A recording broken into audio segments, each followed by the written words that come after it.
Hello viewers, நான் உங்கள் கௌசி. நீங்கள் பார்த்துட்ருக்கிறது அக்னி சிறகு. இன்றைக்கி எபிசோடுக்கான ரிவ்யூ என்ன அப்படின்றத பார்க்கலாம். எபிசோடை பொறுத்த வரைக்கும் எப்போதுமே திட்டிகிட்டு இருக்க ரேவதி கார்த்திக்காக காஃபி கொண்டு வந்து கொடுக்குறாங்க. அதை பார்த்து அதிர்ச்சி ஆகிறாரு. எப்போதுமே திட்டிகிட்டு இருக்க ஒரு ஆள் இன்றைக்கி என்னடா அதிசயமாக காஃபி கொண்டு வந்து கொடுக்குறாளே அப்படின்னு சொல்லி ரேவதியை பார்த்து கேட்க, எங்கள் அம்மாவோட உயிரை காப்பாற்றிருக்கீங்க, எங்கள் சிவனாண்டிக்கிட்ட இருந்து எங்கள் குடும்பத்தை வந்து பாதுகாக்க ஏதோ காவல் காத்துட்டு இருக்கீங்க, அதனால தான் காஃபி போட்டு கொடுக்கணும்னு தோணுச்சு கொடுத்தேன் அப்படின்னு சொல்லிட்டு தான் அம்மாவை பற்றி ரேவதி கார்த்திக்கிட்ட வந்து சொல்கிறாங்க. ஸோ இது நாள் வரைக்கும் எங்கள் அம்மாவுக்கு பின்னாடி இப்படி ஒரு ஃப்ளாஷ்பேக் சீன் இருக்குதுன்னு எங்களுக்கு தெரியவே தெரியாது, நானும் இந்த குடும்பத்தில் ஒருத்தர் தான் அப்படின்ற மாதிரி பாதுகாப்போடு நிற்கிறதும் இல்லாமல் ஸோ எங்கள் அம்மாவுக்கு பின்னாடி இருந்த அந்த வழிகளையும் எங்களுக்கு வந்து தெரியப்படுத்திருக்கீங்க, ஸோ அதனால தான் அப்படின்னு சொல்லிட்டு சின்ன வயசுலேருந்து எந்த ஒரு பிரச்சனையாக இருந்தாலும் எங்கள் அம்மா கிட்ட தான் நாங்கள் போய் சொல்லுவோம். எங்கள் அம்மா அடுத்த செகண்ட் அதை சால்வ் பண்ணி வைப்பாங்க. ரொம்ப சந்தோஷமாக இருந்துச்சு. ஆனால் ஆம்பளைங்களுக்கு எதிராக சில விஷயங்கள் பண்ணும்போது அம்மா ஏன் இப்படி இருக்காங்க அப்படின்ற ஒரு கோபம் இருந்தது. ஆனால் அதற்கான காரணம் என்ன அப்படின்றது ஓ மூலமாக தான் தெரிஞ்சுக்கிட்டேன் அப்படின்னு சொல்லி கார்த்திகிட்டே பேசியிருக்கிறாங்க. ஸோ இன்னொரு பக்கம் ரேவதி, உனக்கு உங்கள் அம்மாவை பிடிக்குமான்னு சொல்லி கேட்கும்போது அம்மாவை பிடிக்காதவங்க யார் தான் இருக்காங்க அப்படின்ட்டும், சரி உங்கள் அம்மாவை பற்றி சொல்லு அப்படின்னு சொல்லும்போது எங்கள் அம்மாவுக்கு ஒருத்தவங்களே பிடிச்சி போச்சு அப்படின்னா அவங்களுக்காக உயிரை கூட விடுவாங்க அப்படின்ற மாதிரி கார்த்தியும் அவங்களுடைய அம்மாவை பற்றியும் கார்த்திக்கு பிடிச்சது என்ன பிடிக்காதது என்ன இது எல்லாத்தையுமே வந்து ரேவதி கிட்ட சொல்லிட்டு இருக்கும்போது ரேவதி பார்த்திங்கன்னா அங்கே இருக்க ஊஞ்சலில் அசந்து வந்து தூங்கிட்டாங்க. அடிப்பாவி அப்படின்னு சொல்லிட்டு இங்கே கார்த்தி பார்த்திங்கன்னா ரொம்ப அக்கறையோட ரேவதிக்கு போர்வையெல்லாம் எடுத்துகிட்டு வந்து போர்த்தி வர்றாங்க. அதாவது அந்த இடத்துல என்ன சொல்லுவாங்கன்னா, கொசு ஒன்றை கடிச்சதுன்னா கொசுவுக்கு தான் ஆபத்து, அதனால தான் உனக்கு நான் போர்த்தி விட்றேன் அப்படின்னு சொல்லி ஃபஸ்ட்டு சீனை முடிக்கிறாங்க. இரண்டாவது சீனை பொறுத்த வரைக்கும் புடவைக்காரரு வீட்டுக்கு வராரு. அவரை யார் என்னன்னு கார்த்தி விசாரிக்கிறாங்க. நாங்கள் தான் வர சொன்னோம் அப்படின்னு சொல்லி சாமுண்டீஸ்வரியுடைய 4 பொண்ணுங்களும் வந்து நிற்கிறாங்க.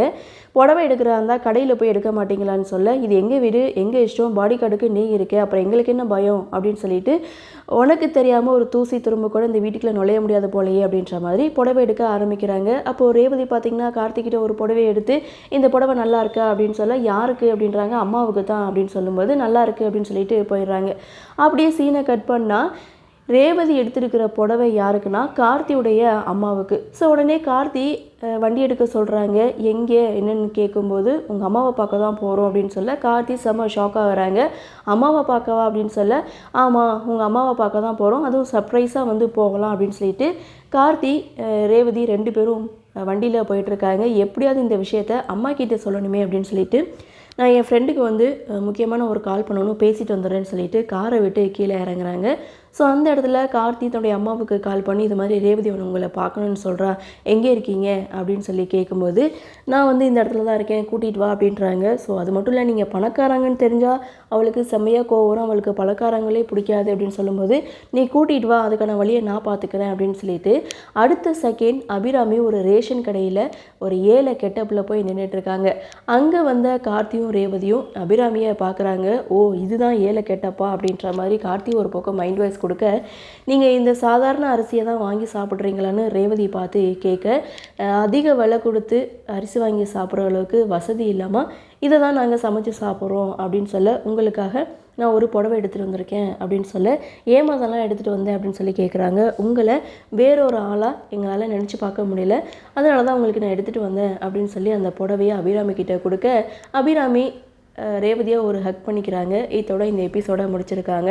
அடுத்து என்ன நடக்கும் அப்படின்ற ஒரு எதிர்பார்ப்பு பார்க்கலாம். அடுத்தடுத்து என்ன மாதிரியான சுவாரஸ்யத்தோடு கதைக்கள நகர்வை கொண்டு வராங்க அப்படின்றத நாமளும் பொறுத்திருந்து பார்க்கலாம். இன்றைய பகுதி பற்றின உங்களுடைய கருத்தை வழக்கம் போல் கமெண்ட் செக்ஷனில் பதிவு பண்ணுங்கள். இந்த வீடியோ உங்களுக்கு பிடிச்சிருந்தால் லைக் பண்ணுங்கள், ஷேர் பண்ணுங்கள், மறக்காமல் நம்ம சேனலை சப்ஸ்கிரைப் பண்ணிக்கிறீங்கன்னு சொல்லி இந்த வீடியோவிலேருந்து விடைபெறுகிறேன். நன்றி, வணக்கம்.